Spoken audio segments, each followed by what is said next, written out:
Estamos de volta com o programa Painel Livre, hoje num papo de altíssimo nível, falando aqui com o professor Atanásio Micônios, professor de Filosofia da Faculdade Interdisciplinar de Humanidades da UFVJM.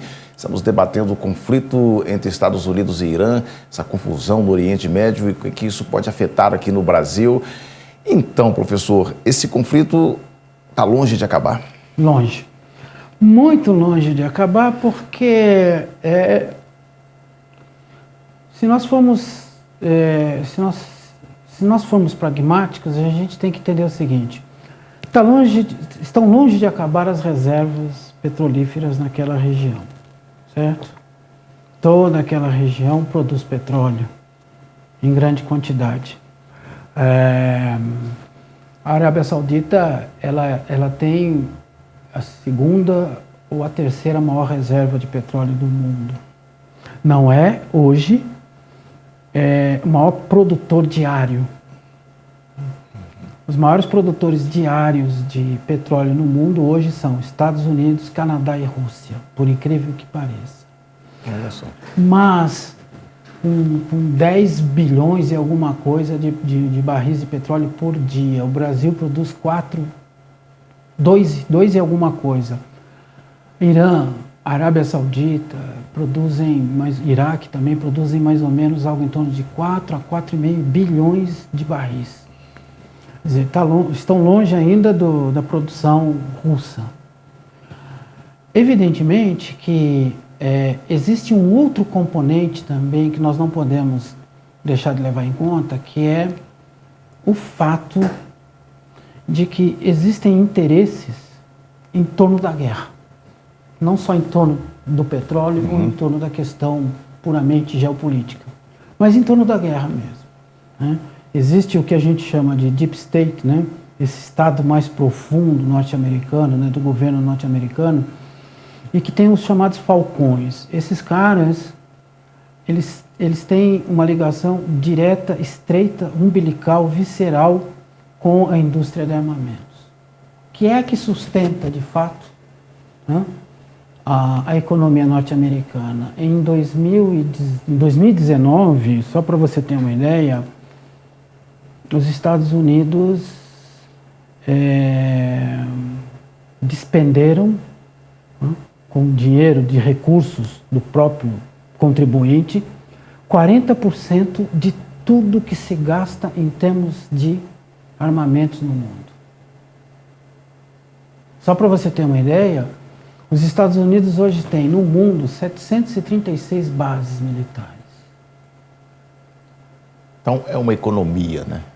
É uma economia. Agora, o Brasil fica numa situação, quer dizer, geograficamente, se divide nessa.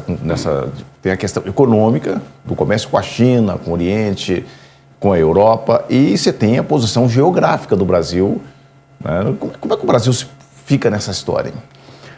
Fica em maus lençóis, muito em maus lençóis, porque veja, primeiro, como você bem citou, a balança comercial entre Brasil e Estados Unidos é maior do que, entre Brasil e China é maior do que entre Brasil e Estados Unidos, né?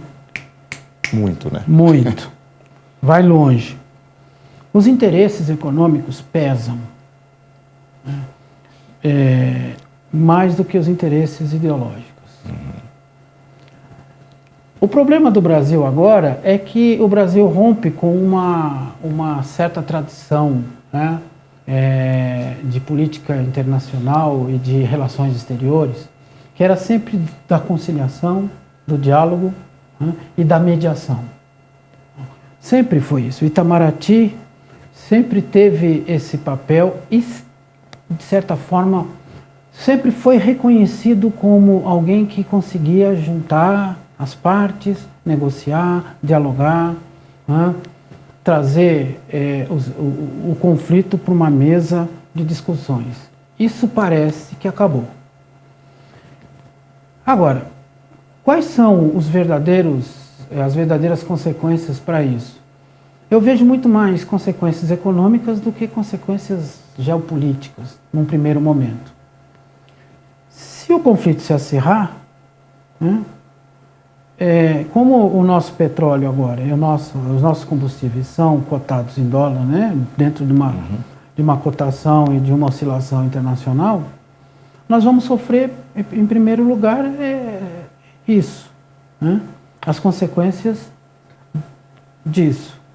E eu acho que isso não tem a ver com posicionamento, né, se nós nos alinhamos com Trump, se nos alinhamos de um lado ou de outro, etc e tal, né, porque independentemente disso, se realmente houver um conflito que possa afetar, porque veja, esse conflito poderia ter afetado o preço internacional dos combustíveis, mas parece que a crise não chegou até aí, né?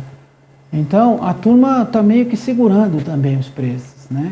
Diminui a produção, às vezes aumenta. Então, eles também conseguem, como fizeram na crise de 73, o OPEP e tudo mais, né? Eles sabem que o petróleo é muito importante ainda para a economia mundial. O Brasil vai sofrer como a maioria dos países sofrerá, né? E como já tem sofrido, de certa forma, né?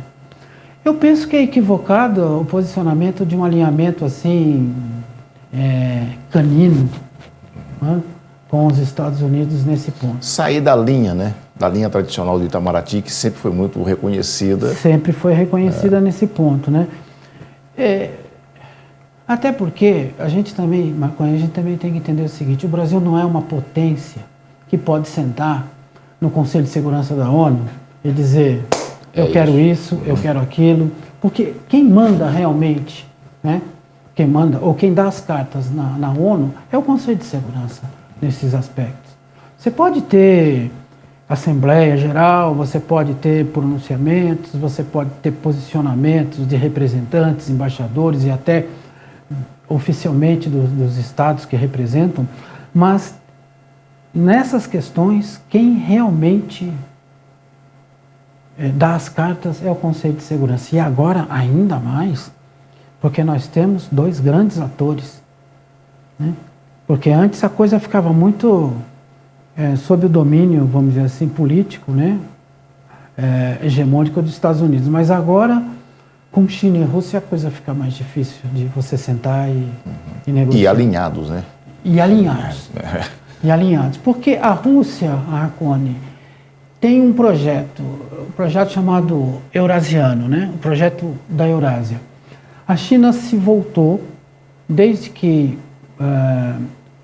o Muro de Berlim caiu, né? Desde que a União Soviética colapsou e Putin chegou ao poder, o projeto é se voltar para a Ásia, né?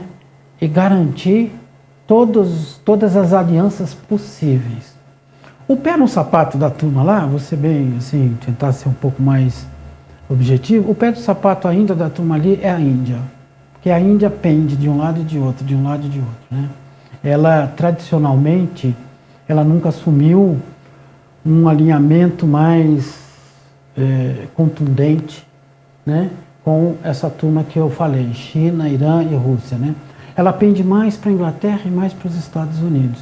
Mas ela está sendo forçada, né, a caminhar também nesse alinhamento, porque agora a Índia está recebendo, sobretudo, um tipo de mão de obra, né, que foi transferida da China para a Índia, está sendo transferida da China. A China começou a crescer fazendo aquele tipo de exploração absoluta, né, sobre os trabalhadores, direto. Só que, para poder ganhar mercado e ganhar concorrência, ela foi obrigada a desenvolver os processos tecnológicos e garantir principalmente uma formação para uma parte dos trabalhadores. Não é à toa que de 2000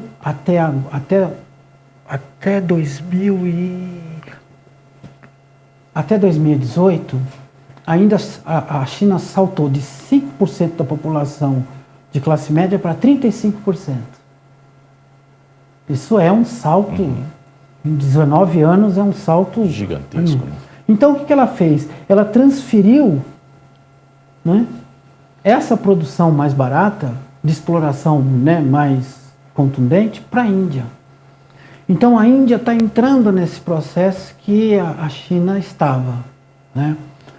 Só que ela não vai poder sustentar isso sem o apoio da China e sem o apoio da Rússia. Então, quem está em maus lençóis agora é a Índia, porque ela vai ter que, em algum momento, tomar uma decisão. O que ela vai fazer nessa parada toda, entendeu? Agora, esse ano a gente vai acompanhar, o mundo inteiro sempre acompanha eleições nos Estados Unidos. Isso é um complicador para esse conflito? É um facilitador? Deve acalmar? Sempre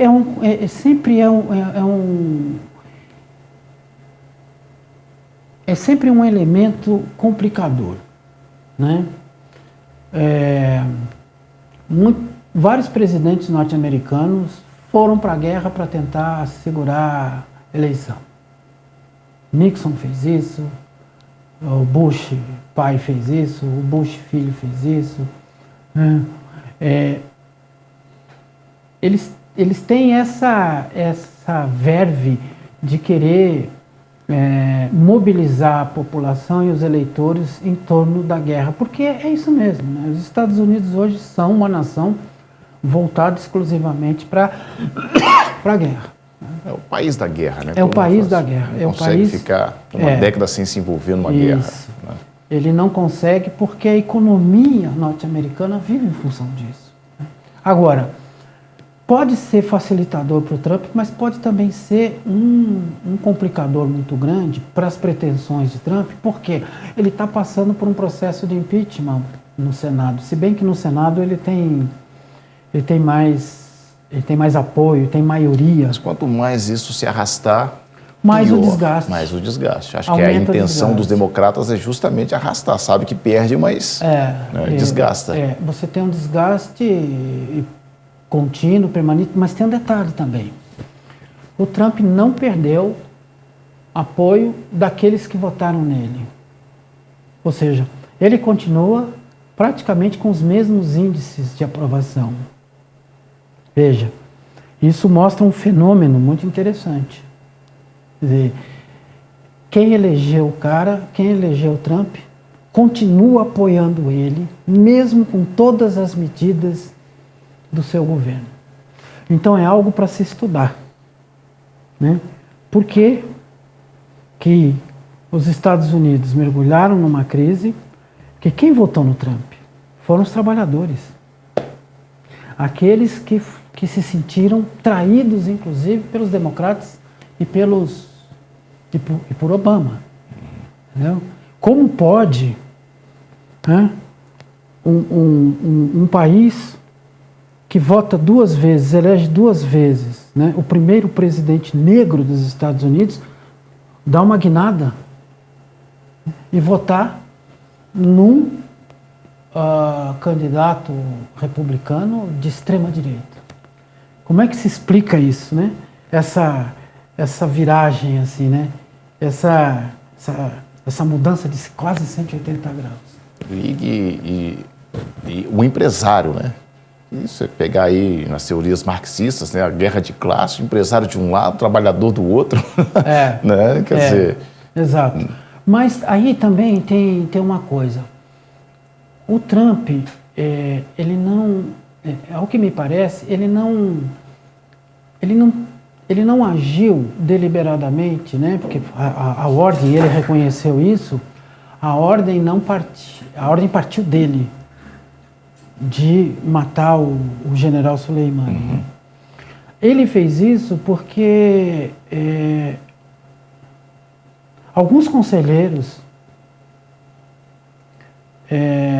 disseram para ele que seria um momento para poder colocar o Irã na parede. E ele teria o apoio dos seus aliados, principalmente na Europa. E não teve. Foi um grande tiro no pé.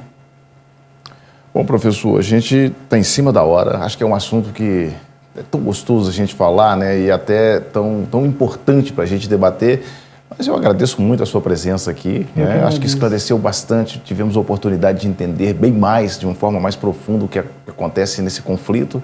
E espero contar com a sua presença aqui mais vezes, que é sempre muito bem-vindo. Obrigado mais uma vez. Eu que agradeço o convite, fico feliz e espero ter contribuído para a gente poder aprofundar um pouco mais esse assunto. E certamente que sim. Quero agradecer a você que nos acompanhou. Amanhã estaremos de volta com mais um programa Painel Livre. Obrigado pela sua audiência. Boa noite.